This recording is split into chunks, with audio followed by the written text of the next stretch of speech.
avec beaucoup de sujets que nous allons aborder aujourd'hui. On est avec Géraldine Amont, on est avec Gabriel Cluzel, avec les garçons en régie, les filles d'un côté, les garçons de l'autre. De l'autre côté de la vitre, on a Fabrice Lafitte, on a Alexandre Maré, William Torzek. Ça va les loulous? Ça va très bien, merci. Et de notre côté, voilà, les filles. C'est comme ça que ça se passe ici. Question au standard d'Europe 1. Pensez-vous que la France doit entrer en guerre? N'hésitez pas à nous appeler pour nous donner votre avis. Nous poursuivons cette émission avec des témoignages. Des témoignages d'habitants à Beyrouth.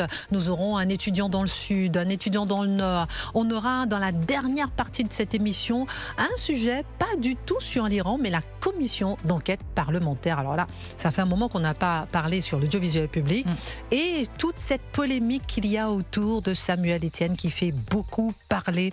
N'hésitez pas à nous appeler dès maintenant pour pouvoir réagir à cette commission d'enquête de l'audiovisuel public où Charles Aloncle est la victime alors que est devenu le coupable en fait, alors que c'est lui qui cherche à avoir les informations et qu'il est la cible de Samuel Etienne et de bien d'autres. On en parlera dans un instant. D'abord, on rejoint tout de suite Claude Hajar, présidente fondatrice du comité des Libanais exilés en Israël. Et pour réagir, 01 80 20 39 21 12h05, vous écoutez Christine Kelly sur Europe 1. 11h30, 13h. Christine Kelly sur Europe 1. Claude Hajar, vous êtes donc en direction de Beyrouth. Vous nous disiez juste avant la pause à quel point vous criez, vous hurlez, vous dites que vous avez honte. C'est comme si on est en 1940 et qu'on ne vient pas à notre secours. Et vous dites que là, ce n'est plus possible d'être à la fois libanais, à la fois iranien et de se dire que le monde entier ne vient pas à votre secours. C'est bien ça, Claude?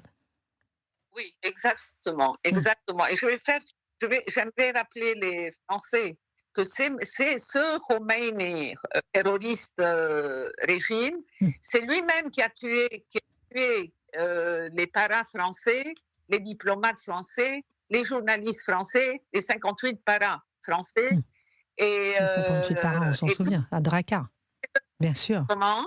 Oui, à Drakkar, les 58 parachutistes, on n'oublie rien. On n'oublie rien. Mais pour autant, Claude Hajar, est-ce qu'il ne faut pas peut-être laisser, dans un premier temps, peut-être Israël, les États-Unis, avancer au lieu de peut-être trop envenimer les choses, non? Non, moi je trouve que cette guerre peut être finie. Ils sont déjà assez avancés. Il ne faut pas les laisser seuls. Il faut finir cette guerre au plus vite possible. On ne peut pas les laisser. Ce n'est pas la question d'Iraniens, c'est le monde entier qui est concerné. C'est la bombe nucléaire, c'est les balistiques. Ils ont tapé quand même un pays européen, la Chypre. Et ce n'est pas seulement le Liban et nous, c'est le monde entier. Vous êtes concernés aussi. Bien sûr. L'Europe est concernée. L'Europe est concernée. Bien sûr, bien sûr.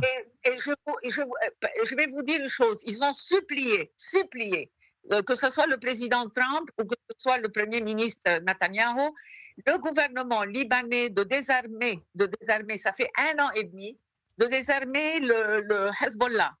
Et puis, ils continuent, mais pas seulement ça, ils ont reçu le Hamas, le bureau central de Hamas au camp Ain el-Helwé. Ces camps-là, ce sont des camps palestiniens terroristes et ils continuent à se moquer d'eux. Oui, bien sûr qu'on va...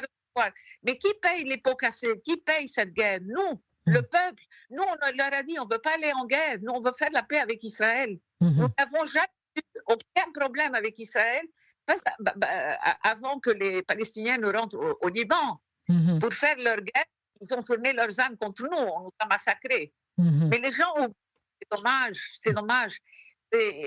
Donc, ce que vous dites en tout cas, Claude Hajar, c'est ils ont comploté avec eux. Tous ces gouvernements, ils complotent avec eux, tantôt avec les Palestiniens, tantôt avec le régime Assad, tantôt avec l'Iran, soit par lâcheté, soit pour de l'argent, soit pour conserver des postes gouvernementaux. Et qui paye tout ça? Nous, nos enfants, ils sont ailleurs. Ils sont par exemple, moi, ma petite fille est à Dubaï. Elle est à Dubaï et ils reçoivent aussi des missiles.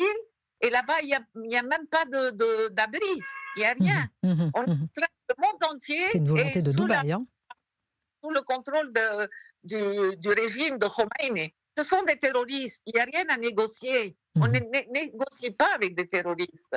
On ne négocie pas avec des terroristes et Non. vous avez honte. Merci beaucoup Claude Ajard d'avoir poussé ce cri du cœur en direct sur Europe 1.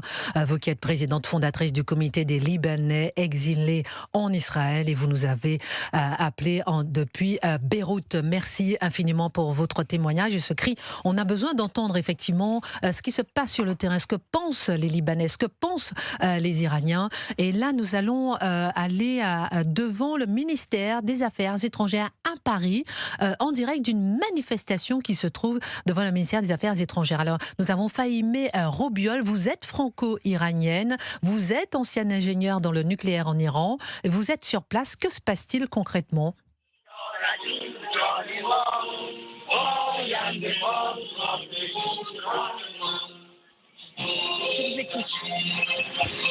C'est un rassemblement. Alors, Fahimeh, on entend effectivement ce rassemblement devant le ministère des Affaires étrangères à Paris. Je ne sais pas si vous m'entendez.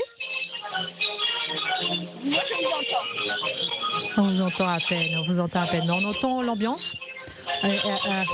Alors, là, on est en train de discuter l'hymne national. Alors, Fahimeh, est-ce que vous pouvez vous mettre un tout petit peu plus loin de la retrait, musique, en retrait, pour qu'on puisse essayer de comprendre ce qui se passe en ce moment même devant le ministère des Affaires étrangères à Paris. Mettez-vous un petit peu en retrait de la musique parce qu'on entend plus la musique que votre voix. Est-ce qu'on peut réessayer Fahimeh Robiol, franco-iranienne, ancienne ingénieure dans le nucléaire en Iran et qui se trouve devant le ministère des Affaires étrangères à Paris? Je pourrais parler? Oui, mais on vous entend pas, ma jolie chérie. C'est ça notre problème. On vous entend, on entend la musique. Oui, voilà. Mettez-vous un petit peu en retrait. Vous savez quoi? On va marquer une pause. On va Est-ce essayer que vous m'entendez maintenant? Voilà, là, ça parfait, va mieux. Alors, nickel. dites-nous tout. Eh ben, très bien. Alors, là, on est une cinquantaine de personnes. Oui. Et on a mis également les photos des victimes, le drapeau d'Iran avant la Révolution, évidemment le drapeau français.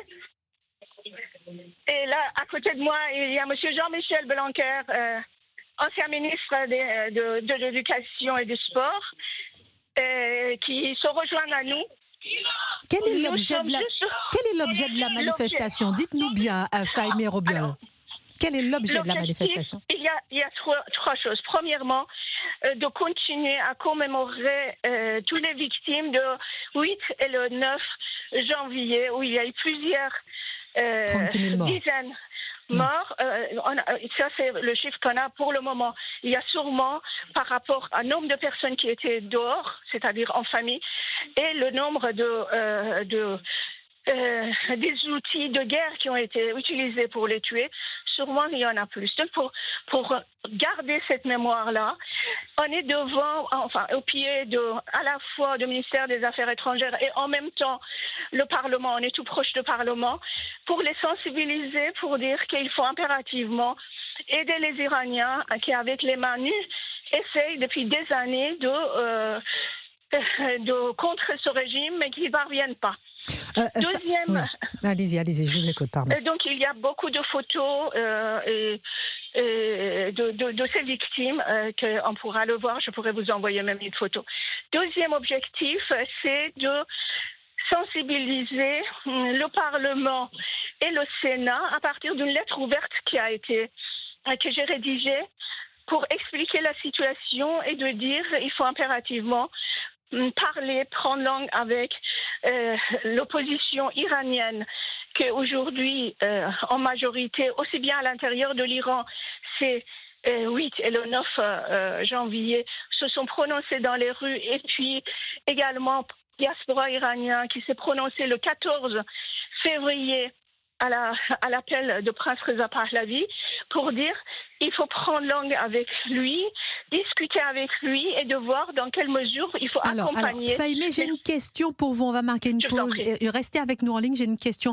Vous allez me répondre après la pause, mais la question, je la pose déjà. C'est que j'entends bien cette volonté que vous avez de rassembler à Paris, au Parlement, au Sénat, tout le monde pour qu'on puisse avoir une nouvelle politique en Iran.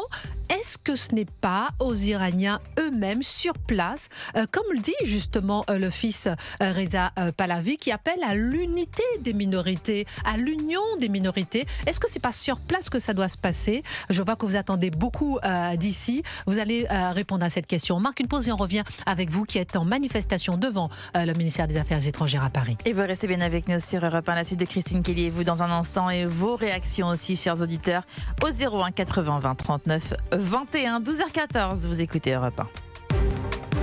Demain, retrouvez la revue de presse avec Penny Lane, l'outil qui réunit compta, facturation